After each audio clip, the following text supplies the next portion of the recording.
I used to struggle with procrastination really bad, not for the sake of I just didn't want to do it. It's just a matter of I kept putting it on the back burner. I'll do it later. I'll do it later. I'll do it later. But I had to learn that if you wait for tomorrow, tomorrow never come. And then nobody really promised you tomorrow. So it's like, I can do it tomorrow, but who told you you're going to have that? I learned from the military. It's just a big aspect of just get it done. Do it now. You don't have to worry about it later. Now I think about it a lot more in detail versus when I was in the military. Like I said, it was just kind of like that introductory setup that I configured. I kind of kept that. And the more I started to accumulate, my main concern was that, because even now I still don't have the husband or the kids, but my main concern was just I want to make sure that in the event that I'm right. So my main concern is that, in the event that I am incapacitated or, not here, that everybody behind me will be okay. I love that mission to encourage and connect through real conversations to because the internal threat is a battle that most people don't understand. Is when you get to a place to really understand, it's 99% of the battle is the internal. The 1% is the external. Yeah. Because the internal is the thing that we can control. Yeah. The external are the things that we cannot control.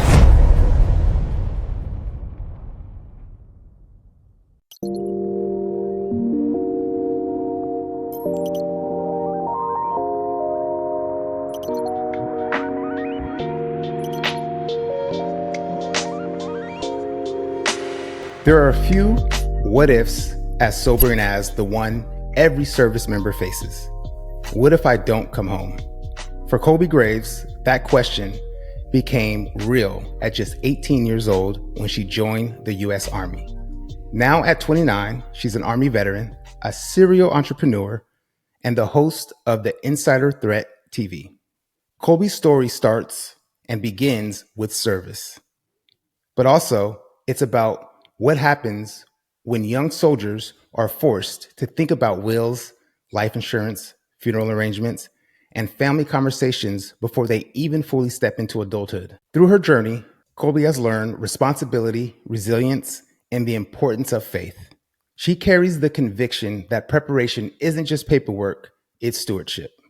As she is here to share how her military experience shaped her understanding of legacy, responsibility, and being ready for life's hardest moments, this is a conversation that you will not want to miss, because when the what if happens, you will have wished you would have. What is going on? Nothing How are you much. doing? I'm doing good. It's been a little while, but Yeah, I'm doing yeah. good. I was at InvestFest Yeah. right after, and I'm still recovering from both. Like that whole month was just crazy. Oh my It goodness. was 'Cause I too was crazy. at InvestFest. I remember at the beginning of August, because I knew everything was coming. I think I made a post on Facebook. I'm like, August looking real ATL-ish. And Yeah. so it was just like back to back constantly. I was just like, oh my gosh. No, it was I was literally there, came home, got ready, and then left and went right Yeah. back. So, well, awesome. Well, thank you once again. I like to just jump right in. That's kind of what I do. I love it. So, I want to talk about the big what if of joining the military. Yeah. So, the choice to serve forced you to grow up fast. Yeah. You called joining the military the big what if that Mhm. changed everything for you. So I want to start there. If you could just kind of take us through what was going through your mind as a teenager when you made that decision. Yeah, so oddly enough, as a teenager, I think I've always been a little bit mature. So for me, I don't think the military kind of made me grow up fast. I think I had already matured enough, just kind of like, my background and my raising, and just kind of helping out my mom with my younger siblings and stuff like that. I think that kind of sprung me into adulthood. So whenever it came down to the time to join the military, I actually did ROTC, Army ROTC for 4 years at school, and everybody would always ask me every year, "Hey, are you joining the military?" And I'm like, "No, I'm not. I'm not joining the military." But coming down to 12th grade, I began to think, because I've always been observant and I love to self-reflect, even then, more so now. So as I was self-reflecting in 12th grade, I just began to think about my options. And, you know, everybody that comes from, I would say, not like an extreme povertized background, but I come from like a povertized background where it's like you can choose to go to the college, but you may choose to get into a lot of debt as well. So Sure. I was just trying to be logical about it. And I was like, okay, well, I'm new to adulthood. I don't necessarily know a lot about, being on my own or, bills, budgeting, all this stuff. So the main thing that kind of sprung to my head when I actually decided that, hey, the military might be a good option for me is I don't know what I'm doing, so I can go for a few years, let them tell me what to do until I can actually get a handle on, being an adult. And then I feel like I can be able to do it for myself. So in my mind, I was like, well, I can just go and do one contract. So it was like never going to be something that I retired from or wanted to do 20 years. It was always, I'm going to just go let them tell me what to do for a few years. And then if at the end of that, I'm ready to get out, I'm going to get out. And that's what happened. How long were you in for? So I was in for just under 6 years. So it's like 5 years Okay. and 35 weeks. And I always say, if my contract was any shorter, I probably would have re-enlisted. But yeah, they got me right off the jump. Yeah. And were you in, so what part or what aspect of the military were you in, like Branch. office, combat? Like what were you like? So I was actually office, yeah. So it's actually how I got introduced to being into the tech field. So my job was 25 Bravo, which is an information technology specialist.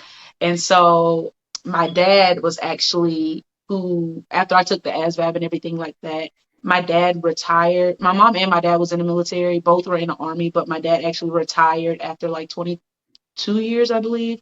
Don't quote me on that. But he pretty much helped me with the process because, like I said, I've always been observant and kind of mature. So whenever I decided to make that decision, I chose to kind of consult him because I'm like, you should have enough information or background knowledge about the whole process that you could pretty much help me through it. So after I took the ASVAB, he was actually the one that helped me look through the jobs and was like, hey, this one will translate well because like I said, I always knew that I went in, like we were talking about earlier, with the end in mind because, like I said, I didn't want to retire necessarily, but from his knowledge, he knew, okay, if you're not trying to get out, trying to retire, if you're trying to get out after a certain amount of time, you need something that's going to translate well on the outside. And so Sure. whenever, yeah, so once he seen that 25 Bravo job, he was like, yeah, this will be a good one. It'll translate well. So that's what happened. So when you were going in there, did they ever talk to you about combat, or was there ever a possibility of you having to go into like actual combat?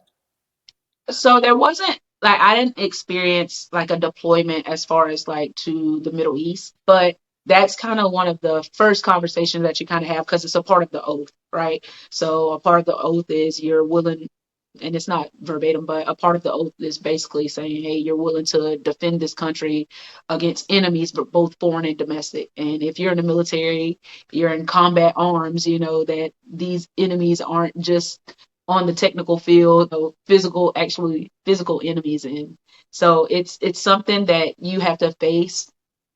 And for the most part, even before you go into like MEPS, which is the entry center for the military, that's kind of like the first thing that all family members think about. It's just like, goodness, combat, right? So I think you go in with that idea that, hey, this is a possibility, but it's still, from my perspective, it's like you're still making an educated decision because you're weighing the pros and cons, right? So if I can join, I can get free schooling, I can do this, but there is an opportunity or a chance that, this may happen, and I just have to be willing to accept that risk. So So, and that's where, as what made me think about this conversation when we met, yeah. that is a risk, and Hmm. which we'll jump into. I'm sure there's other friends and people that that Yeah. did combat, but even before Yeah. we go into that, like at 18, as we're talking about still figuring out adulthood, Hmm. weighing the life responsibilities, Yeah. where was your mindset and brain at that time when it came to there could be a possibility that it's always on the table that I could go to combat Hmm. if that became the possibility, and knowing that if I do go to combat, there's a possibility that I don't come home Right. at 18 with all of that other stuff. Like, what was your process or thoughts about that at Yeah. that stage in that point? So and I don't want to speak for everyone. I'm gonna just speak for me. For me, I feel like I just kind of put it on the back burner. And don't get me wrong, when you're going in, all of these questions are front loaded. So it's not like I didn't have a family coming out of the military, not military, but coming out of high school. I'm fresh out of high school, no kids, no spouse, no anything. It's literally just me that I have to consider. So whenever you're going through all of your documentation, a part of that is, beneficiaries, your life insurance policy, your schooling, XYZ.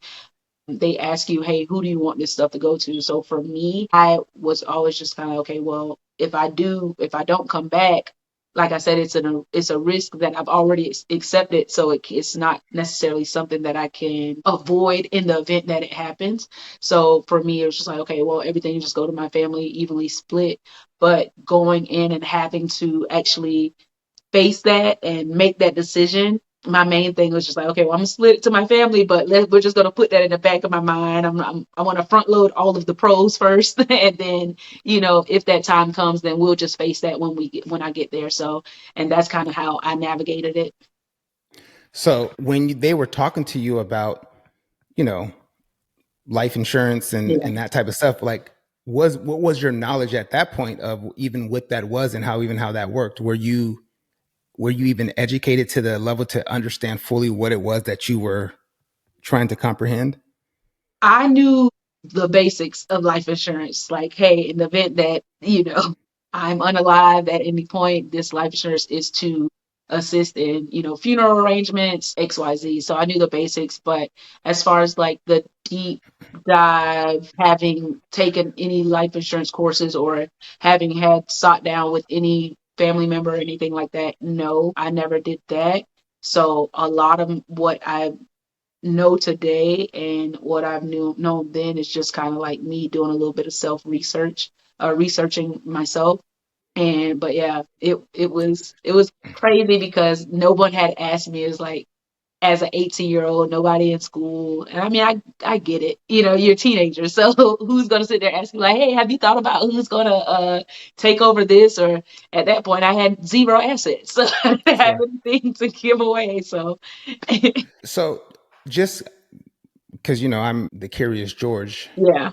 So when you are going in, is there like a how do they is there like do they have somebody that does like life insurance, and do they even talk about wills, or do they talk about anything of that sort, or like what does that look like when you're trying to figure out what's important, what we should have? Like, is there somebody or like a specific course, or is there like a person that's designated to, like, what does that look like for people who are joining the military, especially at a young age? Yeah. And when it comes to all of the things that now, as we know, as we get older, life insurance, Mm. wills, trusts, beneficiaries, like do not resuscitate, or like all of those things, like Yeah.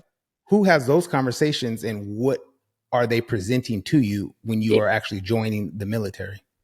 Yeah, so whenever you first join, the military is very compartmentalized. So you have to go through, your medical, of course, the doctors and everything do that. And so as far as like wills and everything, if I'm remembering correctly, wills and everything goes through JAG, which is the legal department. So they handle all of your paperwork, documentation, and they'll walk you through it. So when you're first joining, a lot of it is temporary. So it's like once what you set in place, of course, just like on the outside, what you set in place, you can change.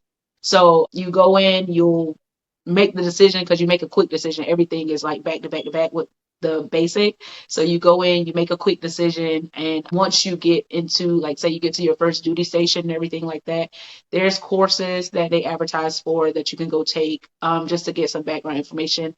But the big thing about the military is these aren't mandatory courses. It's literally you have to be willing to go learn for yourself because, like I said, they're not hand feeding you, but it's a step. Like my dad explained, the military, it's a footstep into the doorway of life.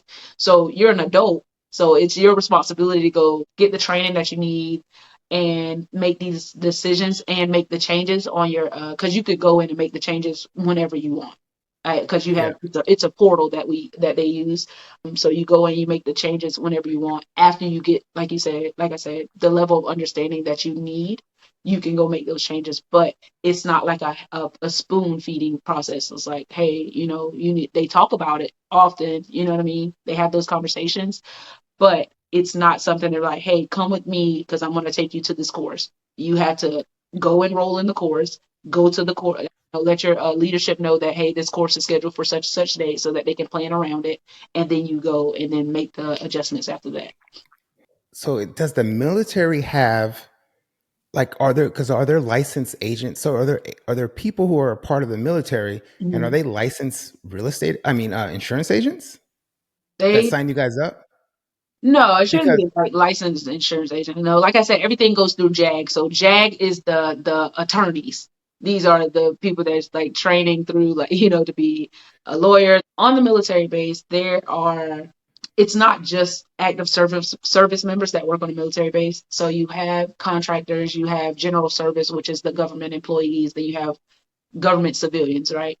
So the contractors, general service agents, and the civilians, they may be like licensed insurance agents, right? But as far as the military um, side of the house, the active duty soldiers, we go through the JAG department, and then of course they, may have all of those consults and make sure everything's good. So for us, like I said, we went through JAG. So yeah, anything that has to do with your life insurance, your beneficiaries, updating your wills and everything like that. We have access to via a portal, but it's not, like I said, it's not something that they're like, hey, it's a mandatory course over here. You got to come take this before you go yeah, make this update. yeah, no, and I was just thinking from a military contract standpoint, like whoever they gave that contract to, Mm, and they're just signing up military people, and they're an insurance company, like yeah. that's that's crazy. Mm, I was just thinking about just how many people they sign up, a lot. and yeah, and then the pot, like, and how they were able to get that contract to go into the Mhm. military and be the contractor that signs up military people for life insurance policies is And like I said, we go through JAG, so there's not like one insurance company that's there signing everybody up. We go through JAG, and JAG has, like I said, we have a portal, and that's what we update everything at. But there are, like I said, the insurance agents that may work on posts are contractors, so they, and that's what I'm talking about, the insurance agents that work on posts, like they still had to get approved through the yeah, government to be able to be a contractor yeah, as an insurance agent to sign them up. So another thing I'm wondering, and you may not even know the answer to this, but right. it's just curious, is does the government actually have an insurance policy on the service members where they're the beneficiary as well? Or is it just something Um, that is just different from, you guys have your policy, but mm, do they, because in the music business, the music industry people, they're able yeah, to put life insurance on artists.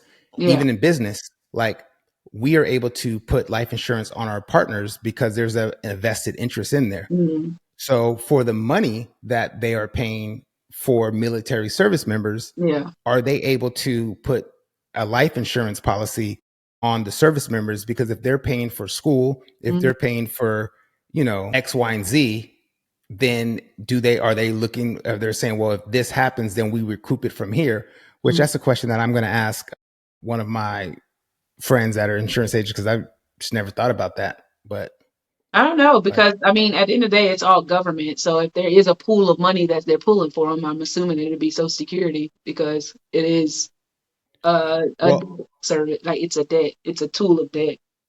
yeah. And what I'm saying is, not even pulling from a pool of money, Mm, more than like they are able to put a insurance policy on you mm, because of, you are a employee of the government, mm, so they have a vested interest in you. So yeah. because they have a vested interest in you, that then qualifies them to actually put a policy on you but that's never talked about. And I never have heard anyone ever say that, because I don't think anyone has ever actually asked those questions Yeah. before. But that was just something that just came in, which I'm going to dig deeper into that. Just curious. So, okay. So obviously you not being in combat, was your dad in combat? I think he had one or two tours. So let's talk about that, just as him going into combat, Mm-hmm. and especially being in a African American household. Mm. What were the conversations like? Were there conversations about the possibility of him not coming back? And was there arrangements or preparations or even conversations had? Do you remember? Actually, for me, I grew up outside of the house of my father. Like I know my father, but I'm a child out of wedlock, so I didn't grow up in a house with my fathers. Honestly, I couldn't tell you when he did tours. A lot of the information that I have, as far as like active duty time for my dad, is like just from conversations that we've had. So for me, it was like never, never Sure. talked about. It was just kind of like, okay, yeah, my dad's in the military, and it was just that on that. Yeah. Yeah. Which is, goes back to my point. I think it's just still Mhm. interesting and important conversation, Yeah. regardless of, you being born out of wedlock. I Mhm. believe that you are still his child. Oh, And, for sure. you know, Yeah. yeah. So that conversation, I think that we still didn't have, or he still didn't have. Mhm. But obviously that goes into a whole deeper mindset and thing about when it comes to having those conversations. But yeah, I was just curious if he even had that conversation with you. So what Mhm. about friends that you have been in the military with and Yeah. they were in active combat? Have you had any conversations ever with them? And what were their thoughts about being in active duty in So combat? most of my friends, like, I kind of hang out with people that align with the same mindset for me. So, like I said, a lot of us is just kind of, hey, we'll cross that bridge when we get there. So, a lot of my friends are kind of like gung ho about it and just like, hey, we got to go and knock it out. And here's the time to apply our training.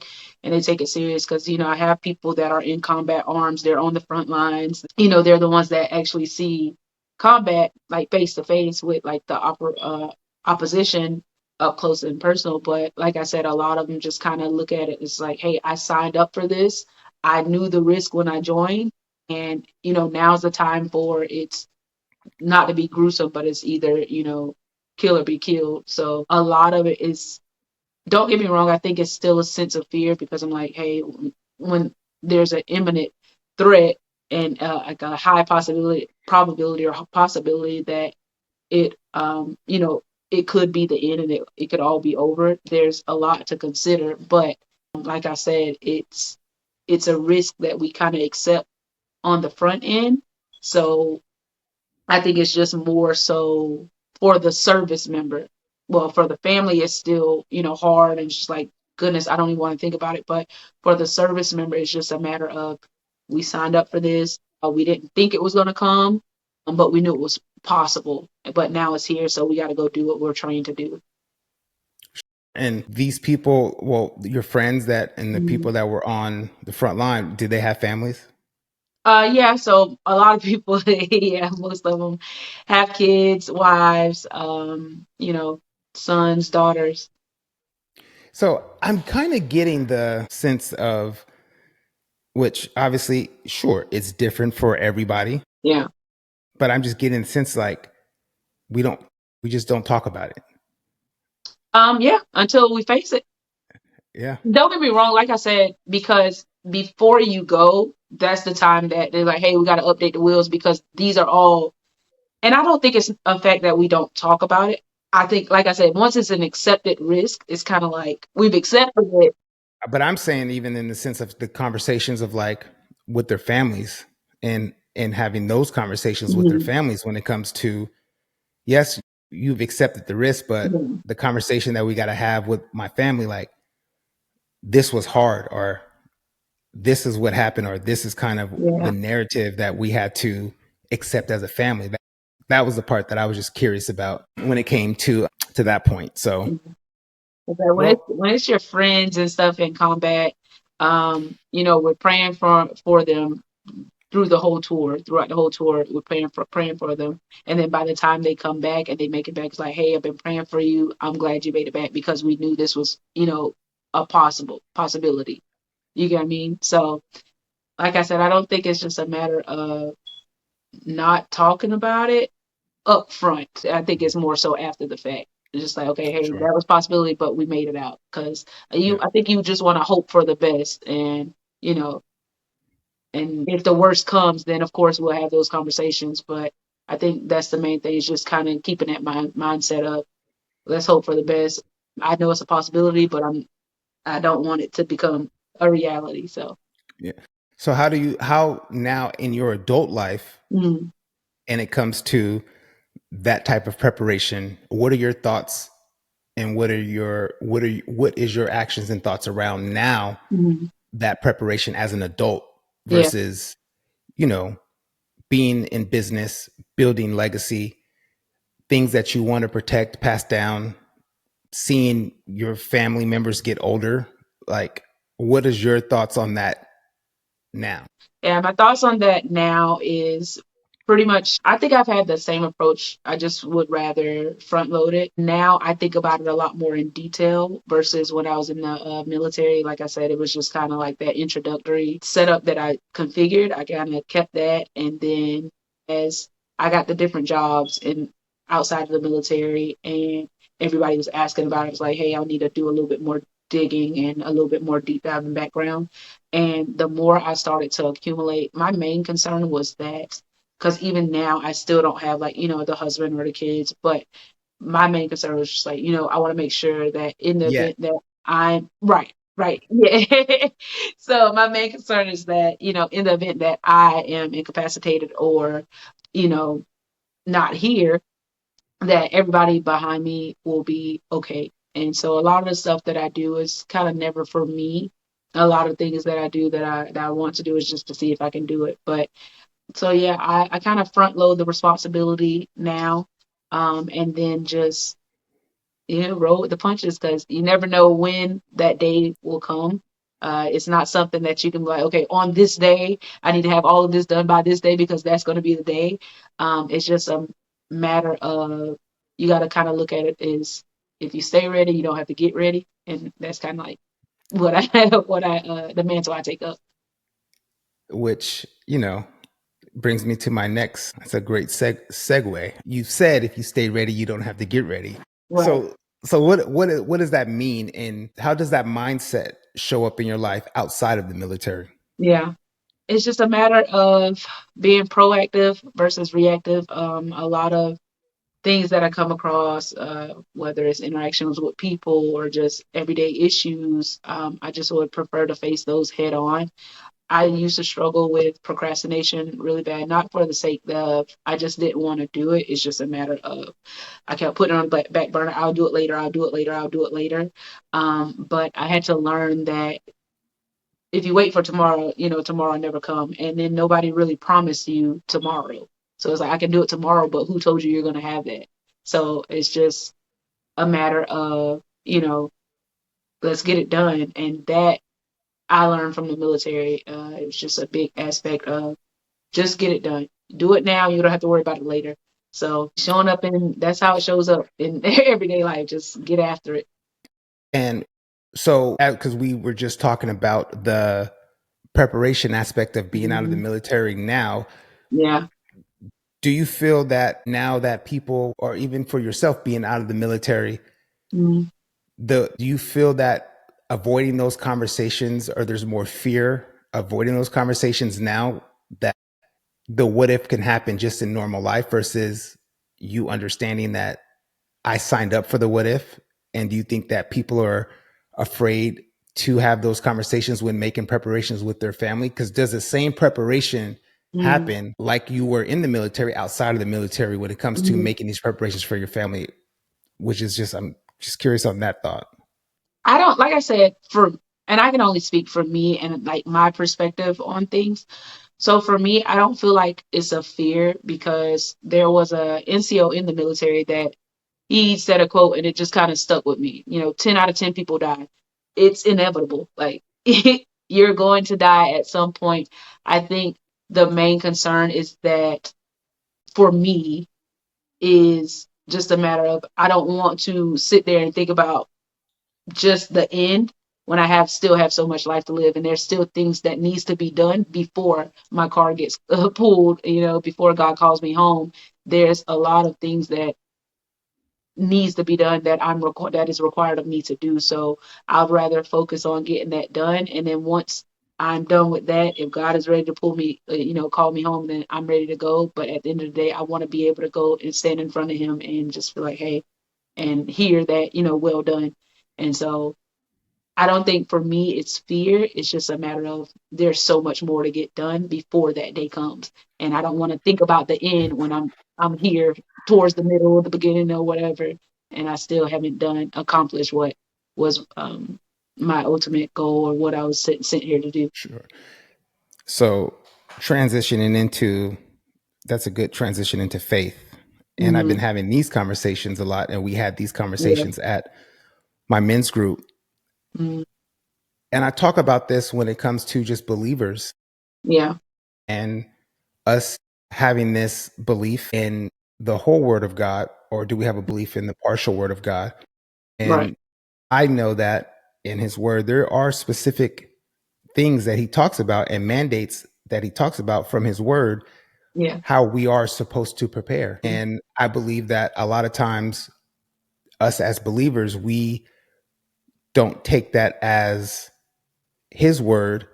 We just Mm-hmm. take it as it's a word for somebody else. And, Mm-hmm. there's scriptures that talk about, which I've been repeating these a lot lately because of the conversations, but where Mm-hmm. he talks about write the vision, make it clear, where Right. he talks about a a good man leaves an inheritance for his children's, and he talks Mm-hmm. about for our people shall perish for a lack of knowledge. Like he Mm-hmm. talks about these things that are mandates for us to put in place as believers. And Mm-hmm.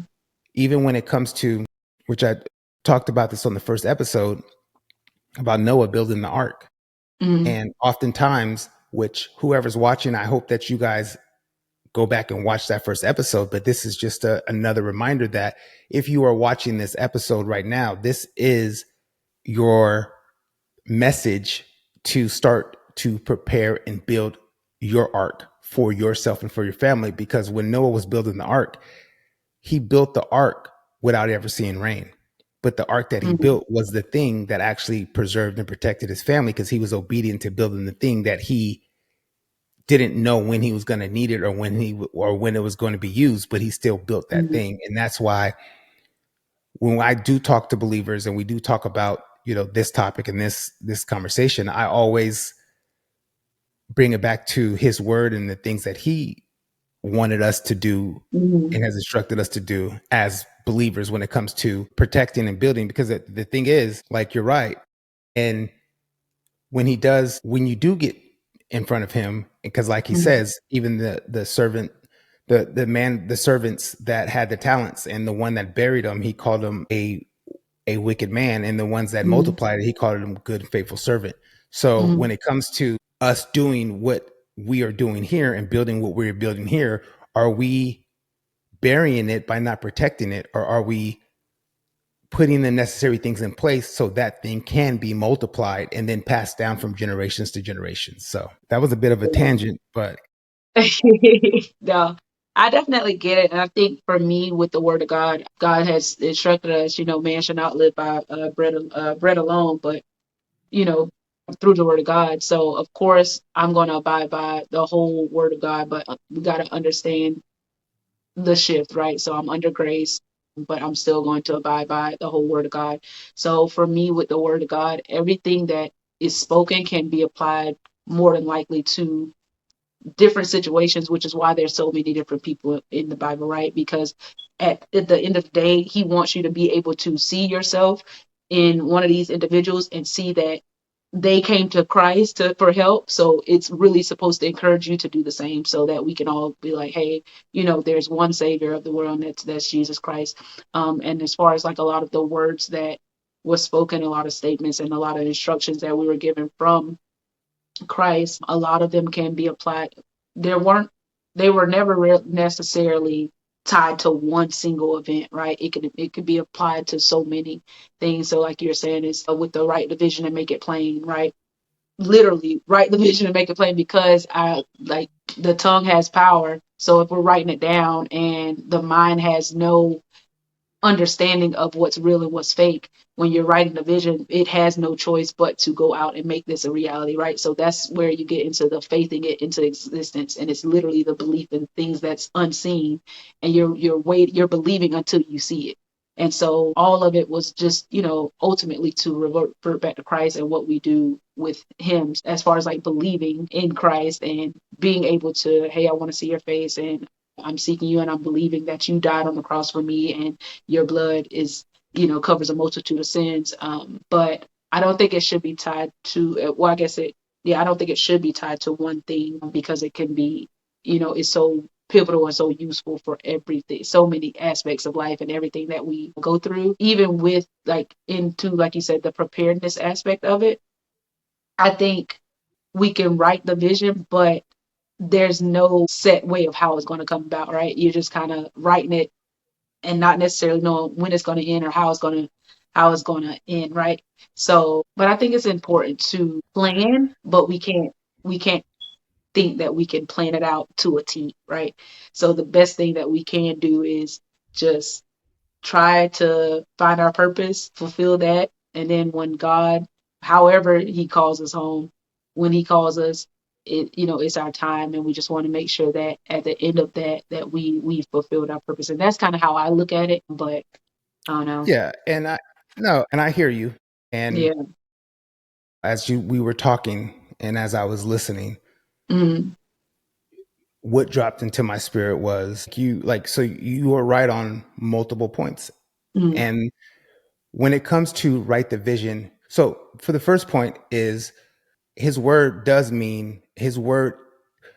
All of the books of the Bible, mm, well, specifically the ones when His disciples were walking with Him, and when they were mm, writing their accounts, yeah, their words and their accounts was similar, but there were mm, things that they were speaking from what the Spirit was speaking to them. right. And I believe that you're right. The word does not pertain to one specific or one Yeah. particular topic. And I do agree as well when it comes to write the vision, make it clear, that Right. applies to a multitude of topics. Yeah. I believe in the Black community, we don't write the vision Mm, for our families. So when we get to a funeral or a repast, the vision was never mm, clear. So there's right. chaos that's created because of a lack of vision. Mm, And that's where, when I'm speaking, the same way that I believe He has departed His word into me pertaining to this mm, particular type of topic and situation that right. I am speaking to people about is pertaining around writing the vision and making it clear. So he who may reads it may run. And that is for our kids, Mm, people's future kids who reads the vision that we wrote, because I agree with you. mm, Nothing ever works out the way it's supposed to work out, because we right. never can control the outcome. But the preparation gives us the peace Yeah. versus the lack of preparation gives us the chaos. And we see so many families just are destroyed because of when they get to a place where they have to make decisions, they're making decisions based upon no vision that Right. was ever actually communicated. So I agree with you 1,000% on that. And when it comes to a vision, Mm, we've talked about, you've taken lessons of service yeah. and you've channeled them into entrepreneurship Yeah. and now podcasting. Can you tell us about that journey? Yeah, so I have always been like super creative. And so a part of my service is I love to help, right? That's kind of like my favorite thing to do. And even as a kid, like I've always just enjoyed helping. And so, fast forward to adulthood, I think it was this year, maybe last year, I found out these are one of the gifts of the Spirit. Like these are one of the gifts. Some people can operate in the prophetic, some people can operate in, evangelism, XYZ. helping is a gift. So I was just like, oh, it makes so much sense now. But transferring into podcasting, because I still work a W-2, right? And so that's where I kind of got the creativity behind the podcast. But ultimately, it still strives back to, what I love to do, and that's help others. And so, whether that's encouraging somebody to self reflect or just pointing out something from a perspective that maybe that they can take it a little bit differently. So, that's where the podcast came about. And that's why it's called Insider Threat, because the threat is internal. So, the goal of the podcast is through sharing testimonies, sharing stories, we can encourage somebody else to do the same, to get out from under the blanket of shame and guilt. Because walking in my faith, a big lesson that God has taught me, and I say it all the time, a big lesson that God has taught me, and a skill that I would like to call it a skill, is forgiveness. And so a part of forgiveness is, once you forgive, and the more you begin to speak of, the things, the transactions that you've experienced, or your experiences, once you start to speak over those things, that's when the blanket of shame and guilt, it gets less and less. The hold that it has on you becomes like less weak, more and more weak. So For that's kind of what was pushing me to do the podcast. But I think how the idea, as far as like the names of the episodes, and, just the whole outline, because I got the name of the podcast in 24, right? And then God gave me the rest in 25, and how it all happened so rapidly. I think it was kind of, and I would always struggle just kind of like listening to God's voice and then acting on it. So in like immediately when it happened and how rapidly I got everything, I was like, okay, you want me to do this now. So let me not be disobedient, and I just begin the process. And 13 episodes in now. congratulations. It Thanks. is a labor of love, Yeah. and the consistency is the thing we were talking about earlier about just the process. And Yeah. I'm still learning and Yeah. growing in that area of my life of Hmm. allowing myself to understand that the outcome is going to be a temporary Hmm. endorphin hit. Yeah. And if you can take that and translate that into the process, it is going to yield a better emotional flow through the process. Yeah. And that's the part where I'm like, man. So Yeah. Yeah. Yeah. It just keeps me going, because I like to call it, like, let's say, like, the podcast really isn't mine. Um, because, like you guys said, intro or whatever, I have like other entrepreneurship interests, and so I'm actively working that as well. So, but like I said, at the speed at which God gave me all of the idea and details, I was like, "You Lord, I want to do this, but obviously you want me to do this right now, so I'm gonna do it." But I'm still actively working that. So when you say it's a labor of love, it's definitely a labor of love. But what encourages me and keeps me going, I kind of like take up the mantle that Jesus has, just like, it's got to be about my Father's business. So it's like, it keeps me going. It's like, hey, I got to do this because I told him I'm going to do this. And yeah, it's the days are long. so no, they are very long. And Yeah. I think that I love that mission to encourage and connect through real conversations to Hmm. because the internal threat it is a battle that most people don't understand is Yeah. 99. When you get to a place to really understand, it's like it's 99% of the battle is the internal, the 1% is the external, Yep. because the internal is the thing that we can control, the Yep. external are things that we cannot control. And it took me again some time to get there. So I love that, and I love Yeah. that mission. So where can people find you, and where can people find and learn more about your podcast? Yeah, so you guys can follow me on Instagram. It's I'm Gravy. That's I am Gravy with three Y's. You can follow the podcast at Insider Threat TV on all platforms. It's on all the audio streaming podcast platforms, and then on YouTube for the video. And it's Insider Threat TV. And you'll see me. It's a yellow background, IT, but it looks like a cross. But yeah. Awesome. Well, Kolbie, thank you for Of your service. course. Thank you for your courage. And thank you for reminding us that preparation is never about fear. It's about freedom, it's about legacy, and it's about love. Yes. To every listener, if you stay ready, you don't got to get ready. To get ready. Preparation doesn't rob, preparation stops the robbing you of the life and the joy that you should be living, and it makes room for it so you can receive that peace and that love. I once again thank you, and thank you for reminding us that you are never truly alone on this journey, Yeah. especially when you are dealing with the inside threat. So, once again, I hope you guys enjoyed this, and you can please like, subscribe, and share this with anyone that just is looking to learn different ways to open up to have the conversation and start the conversation about legacy, because there's no, as Kolbie said, there is no one specific way. There is no Yeah. one specific word. That word pertains to everybody. And I believe if you're listening to this message is the word that is pertaining to you at this time. So I love you guys. Appreciate you guys. Once again, like, subscribe, share, and we will see you next time here at the When Would Have Happens podcast.